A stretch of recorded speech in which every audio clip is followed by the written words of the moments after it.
Dorothy walks into the living room carrying the mail. She stops next to Sophia, who is in a chair knitting. Mail call. Wait, Ma, why are you getting another stimulus check? Didn't you already get one? Sophia snatches the mail from Dorothy and stuffs it into her purse. No. The first one was just a dry run. This is the real one. Ma? Honest, pussycat, it's all legit. Just like that Amazon stock I... Dorothy glares over at Sophia. Never mind.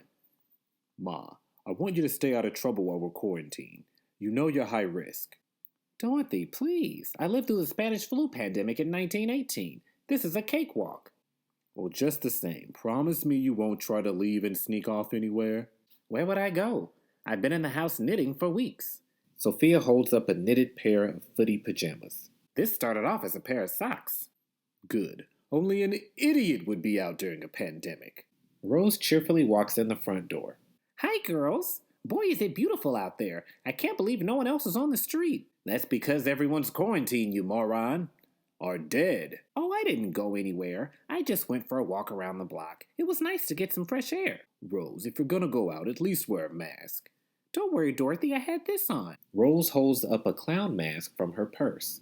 Fitting. Well, you know me, safety first. You need to be tested. Oh, I already got the coronavirus test, Sophia, and it was negative. I meant an IQ test, you pea-brain. Rose, come sit down.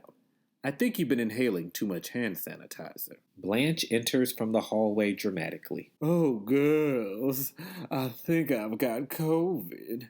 Both horrified, Dorothy and Rose frantically get up from the couch. What's the big deal? She'll get a prescription for some ointment like the last time. Ma, COVID is another name for the coronavirus.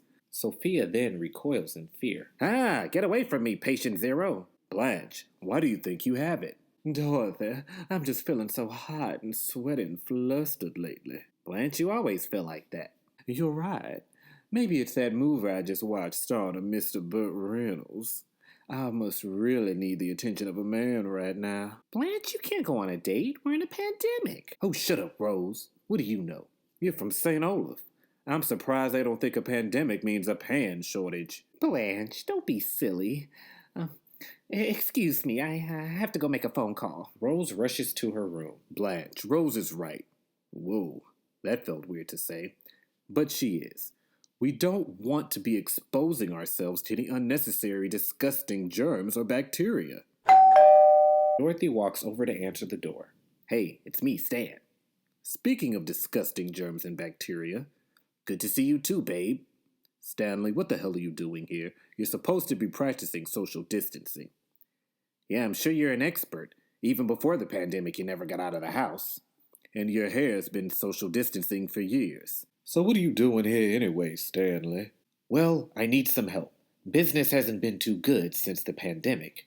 Oh, gee, Stan, you mean the Sborny isn't considered essential? Ooh, I sure can think of something I need that's essential. Dorothy looks at Blanche in disgust. I was hoping you guys might want to buy my latest shipment of 500 Sbornies and get them off my hands. Get out, Stanley, before the next pandemic-related death is yours. Dorothy shoves Stan out of the door and slams it. Rose walks in from the hallway. Did I just hear the door? Yes, Rose. It was a Girl Scout going door to door selling latex gloves. With the pandemic, they thought they'd switch over from cookies. Oh, I hate I missed her. I was going to borrow some of Blanche's, but they all came up to my elbow for some reason. Everyone looks at a confused Rose in dismay.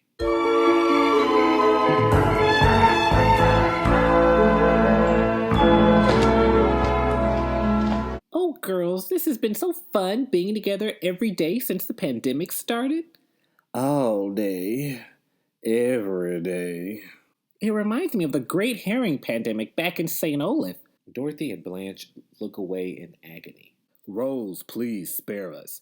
Isn't there enough suffering going on in the world right now? Fine. Not like you can go anywhere anyway. I'll just tell you later. Oh, I cannot bear another night in this house without a man. I just can't. I'm going to erupt into a frenzy of ecstasy. Fine, I'll put down a tarp. Sophia walks in the kitchen. What are you all doing up? Blanche is erupting. Sophia checks her watch. Yeah, this is usually the time of night when that happens. We're up because none of us have to go to work in the morning since our jobs are all closed. Yeah, about that. It's really cramping my style. Oh? Yeah, I'm used to walking around the house naked all day while you're all at work. Sophia, are you telling me you've been sitting your wrinkled old behind on my couch every day while we're at work? No way, it's Wicker. That's one place I definitely did not want to splinter. Would anyone like another slice of cheesecake? I would, but I don't want to gain any quarantine weight. Especially since you aren't getting your usual exercise since you can't go out on dates. Ugh, don't remind me. I don't see what the big deal is. Well, of course you don't, Dorothy. I'm perfectly content at home with a good book. That's your problem. Sophia's at the counter listening to the radio and turns it up. This just in, the governor of Florida has just announced that the stay-at-home order has been lifted starting tomorrow. Florida businesses are expected to reopen despite urging from scientists the COVID-19 virus is still a threat. Now people are gonna rush back out to bars and restaurants and beaches as if it's safe. I know, isn't it great? Blanche jumps up and heads for the kitchen door. Blanche, where are you going? The quarantine is over. I'm going to Mel Bushman's. You cannot be serious. You're putting yourself at risk. At least bring protection. Dorothy, you know I always had protection. I meant a mask. Fine, I'll wear one. You can borrow my clown mask. Ooh, kinky. Rose follows Blanche out of the kitchen. It'll be the only thing she'll be wearing after 5 minutes at Mel Bushman's house. Sophia walks over to Dorothy. Oh, Ma, why must Blanche take unnecessary risks? Doesn't she know the danger she's putting herself in? Doesn't she realize that her one choice can impact those around her in negative ways that can have ramifications for years to come and lead to the demise of society as we know it? Of course not, Pussycat. Remember we asked the same thing when she decided to vote for Trump. Thank you for being